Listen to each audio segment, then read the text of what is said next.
This morning, the Dolphins started the rebuild. This is smart. It's a 3-step process. Number one, they just fired Chris Greer, the GM. Smart. So he knows all the steps. They also announced they're going to keep Mike McDaniel for the rest of the year. Very smart. Don't put an interim guy in who reels off 4 or 5 wins and everybody goes, I'll hire the interim.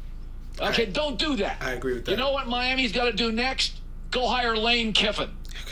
Everything about Miami's empty calories. Last night, time of possession, yards, first downs. Miami, as many as Baltimore. And they got blown out. They got no alpha. They got no culture. Mike McDaniel's a great offensive coach. Come on. I'll get to Tua later.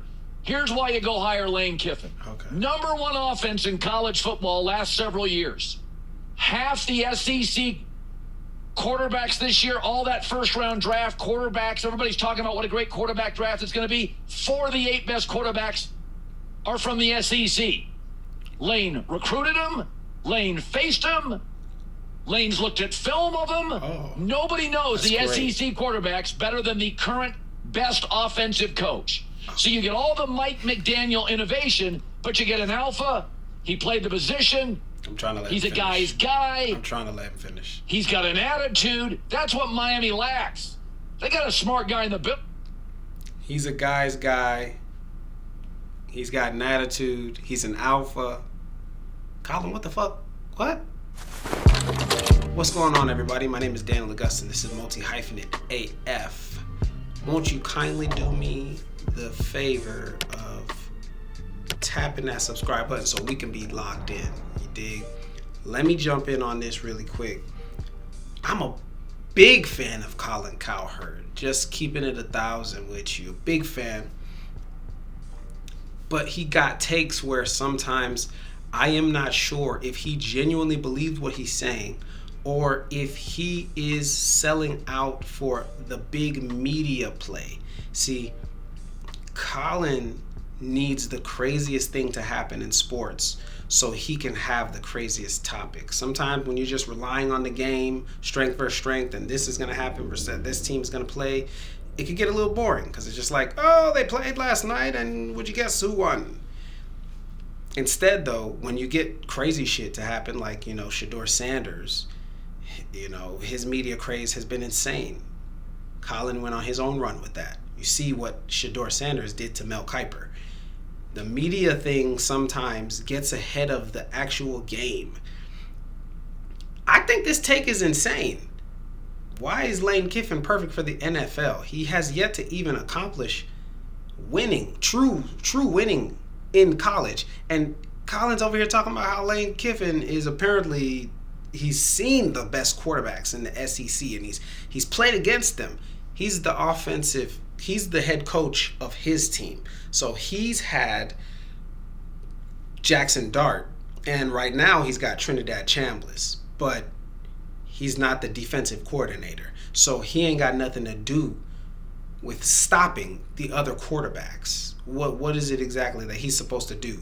Colin is the same person talking about he thinks Lenore Sellers should come out of the draft this season and teams should pick Lenore Sellers over Fernando Mendoza or Dante Moore simply because Lenore Sellers has more zip. He's got more of that wow factor. And he's the same person that's going to crucify Lenore Sellers if/when he flames out because he never actually developed a passing game.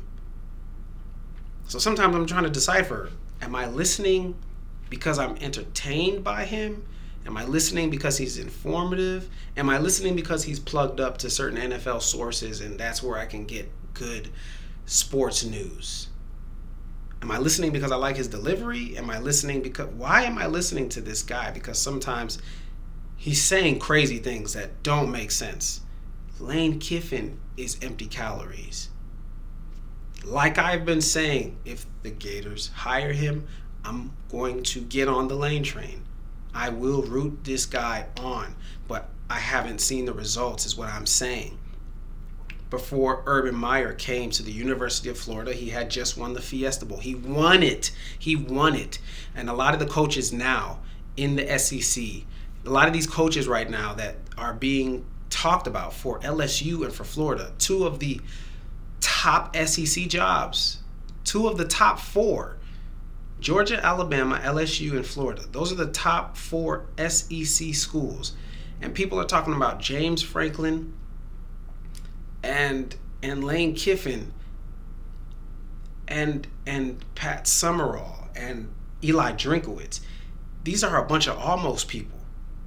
These people don't got no real rings. Even when James Franklin got Penn State all the way to the dance last year, Final Four, even when that happened, I mean, they started off playing against SMU and Boise State. Penn State always has the easy route. They always got it easy. Literally, their schedule is set up that way. It's almost like the gods are just looking out for Penn State. But I don't get this take right here from Colin. These are one of those frustrating takes, and when all of a sudden you just start your Friday, you start your Saturday, you start your Monday, and people just keep repeating the same shit. Why is Lane Kiffin's name keep coming up so damn much?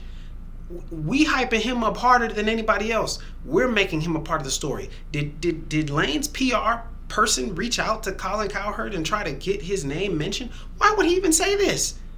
How is he the best guy for this NFL job? He has no proof. He doesn't even have proof he's the best guy for the Florida job. He still has yet to finish over there at Ole Miss. You know, honestly, I would love to see an Ole Miss Alabama SEC championship. And I still haven't seen that. I would love to see Kellen DeBoer versus Lane Kiffin, and that becomes the Kirby Smart versus Nick Saban. I would love that. We've yet to even see that happen because Lane Kiffin has yet to make that happen. He's still coming up short. He's honestly still coming up short at Ole Miss. Can we wait to just see what they even do this year? All of a sudden, he's the best guy for this Miami Dolphins job? What the fuck is he talking about? What is he talking about? I agree with the idea that you get rid of the general manager. I agree with the idea that you hang on to the coach just so that the entire organization doesn't go awry in the middle of the season. This is an NFL. This is the most professional football organization there is. So, you know, let's just try to have a little bit of decorum about that. I dig it. I get it. You know, I think he's well respected in those halls. Honestly, a part of me feels like the Dolphins have been losing games on purpose. They're playing so awful. I don't get it. You feel me? I'm just keeping it a buck. So a part of me feels like what's his name? The defensive coordinator from the Vikings, Brian, I can't think of the full name right now, what he was saying about the Dolphins organization, asking him to lose games. Wouldn't be surprised if that's what's happening. But anyways, I agree with the first two takes. This idea, though, that Lane Kiffin is the guy for the job,